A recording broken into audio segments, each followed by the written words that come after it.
Bonjour à tous, aujourd'hui je pars encore une fois en exploration, encore une fois pour du Moyen-Âge. Allez, je vous présente tout ça, c'est parti.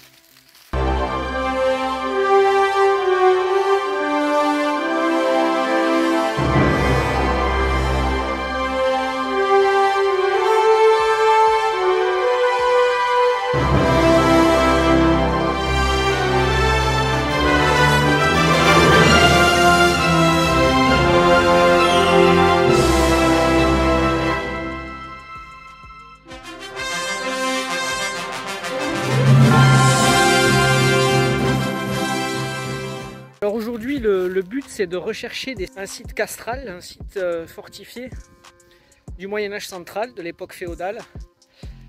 On est donc dans le cadre de mes recherches là pour le coup sur la seigneurie de Lombers, donc, dont je suis originaire et que certains connaissent. Donc on est au centre du Tarn.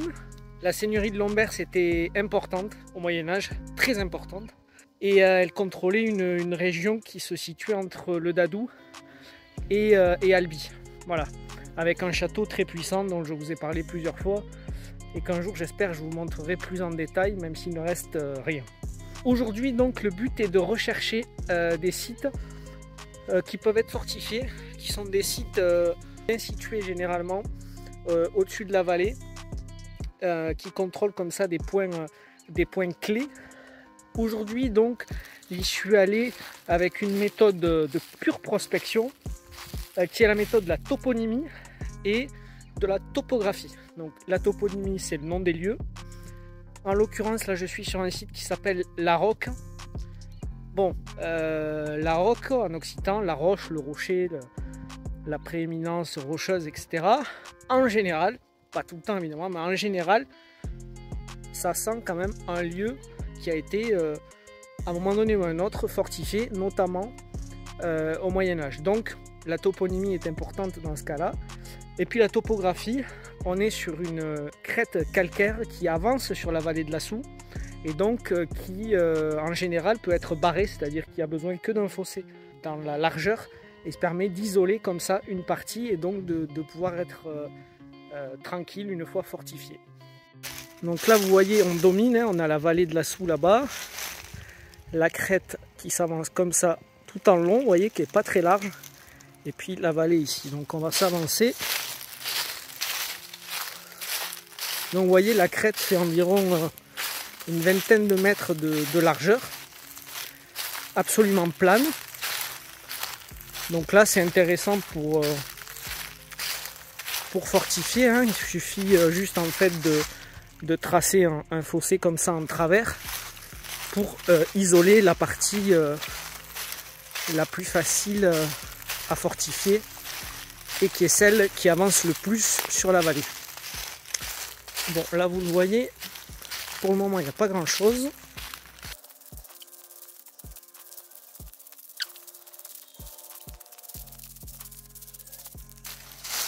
Et voilà, c'est bien, on domine toute la vallée.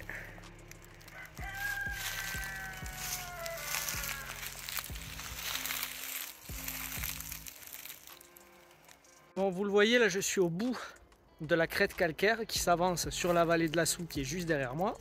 Vous le voyez, derrière il y a la nationale ici qui mène d'Albi à Castres. Bon, le site s'appelle La Roque, donc c'était très intéressant. Pouvoir y placer une tour, quelque chose qui domine la vallée. Bon, il n'y a rien, enfin, ces crêtes là comme ça qui s'avancent comme ça tout en longueur, il y en a tout le long de la vallée, on appelle ça la cuesta. C'est pas taillé de main d'homme, hein, c'est tout à fait naturel. Bon là il n'y a aucune trace d'intervention humaine nulle part quoi, vraiment. Donc je pense pas que ce soit très intéressant. Donc vous le voyez, là je me suis déplacé donc, dans ce lieu puisque bon, La Roque c'est quand même très intéressant comme toponyme. Le site se prête à, mais bon, il n'y a rien de bien visible sur place, ce qui ne veut pas dire qu'il n'y a rien eu, mais en tout cas rien de bien concret. Je vais aller dans un lieu un peu plus loin, alors je vais vous montrer, je vous montre ça de suite d'ailleurs, je vous montre ça. L'idée maintenant, c'est d'aller sur cette crête là, juste en face, vous voyez, qui est environ à 500 mètres à vol d'oiseau. Plus inaccessible, mais vous voyez, c'est la même chose, c'est une crête calcaire comme ça qui s'avance sur la vallée, la même chose qu'ici. Peut-être là-haut, ce sera plus intéressant. Parce que si le lieu ici s'appelle La Roque, ça ne veut pas qu'il s'est toujours appelé comme ça. Il s'est peut-être appelé totalement différemment avant. Bon, les mentions qu'on a déjà au 18e, même au 17e, ça s'appelle déjà La Roque. Mais il se peut que le toponyme bouge. Des fois, il bouge de plusieurs centaines de mètres au fur et à mesure du temps, des constructions, des évolutions. Donc il se peut que le site originel soit là-bas derrière et que le toponyme se soit déplacé ici par la suite. Donc bon, ça c'est des choses qui existent quand on fait médiéval. Donc ben, écoutez, ici je pense pas que ce soit très intéressant. On va aller de l'autre côté, on va crapahuter un petit peu. Allez, c'est parti. Bon, là on arrive donc sur le deuxième lieu que je vous ai montré tout à l'heure, qui était donc 500 mètres plus loin à vol d'oiseau. En réalité, il faut traverser donc un petit vallon, et c'est donc l'autre crête calcaire qui s'avance sur la vallée, qui est juste derrière moi. Bon, on va aller voir ça. Ce lieu dit, donc la toponymie, le nom du lieu, ici c'est Alpuech en occitan, le pic en français. Bon, ça dénote rien de particulier hormis qu'il y a un sommet. On va aller voir sur place, là ça va grimper un petit peu. Je risque d'être essoufflé en gros. Allez, il va falloir aller tout à fait là-haut. J'enlève mon doigt. Allez, c'est parti.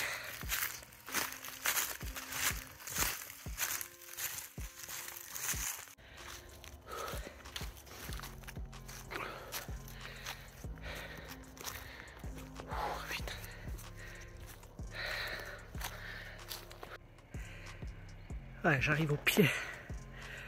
On voit bien la crête. Et tout à l'heure, nous étions là. Vous voyez, tout à fait ici. Bon, j'ai fini la montée. C'est bien sympa parce que ça monte tout droit. Véritable casse-pattes. Je suis au pied donc, vous le voyez, de la crête qui est juste derrière moi. Je commence toujours par le fond et puis j'avance comme ça vers la vallée pour voir si on voit quelque chose, notamment des traces de fossé. Allez, c'est parti. Vous voyez, on est ici sur la surface plane de la crête. Comme tout à l'heure, vous avez vu, c'est absolument plat.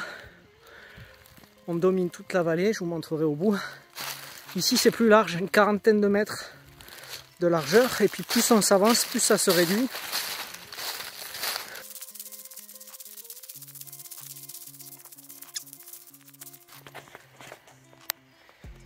Vous le voyez, on domine toute la vallée.